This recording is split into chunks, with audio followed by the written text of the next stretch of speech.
શંભુ. આજે મારા દાદી આવ્યા છે મારા કામિની માના ઘરે. કાલભૈરવ દાદાની પ્રાણ પ્રતિષ્ઠા છે. બહુ મહા ઉત્સવ રાખવામાં આવ્યો છે અમદાવાદની અંદર.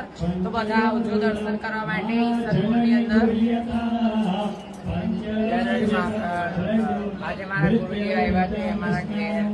ભૈરવ દાદાની પ્રાણ પ્રતિષ્ઠા છે. શુભ અવસરે મારા ગુરુજી પધાર્યા છે એટલે મારું દિલ ખૂબ આનંદ માતાજી જાહેર જનતાને અમદાવાદની પબ્લિક માટે સુખ શાંતિ માટે સૌ પબ્લિક માટે દુઆ કરવા માટે આ બધું માતાજીનું પ્રાણ પ્રતિષ્ઠા છે મારા ભૈરવ દાદાની. બધા આવજો, લાભ લેજો પ્રસાદનો. જય હિન્દ, જય ભારત. બોલો મહાકાળી.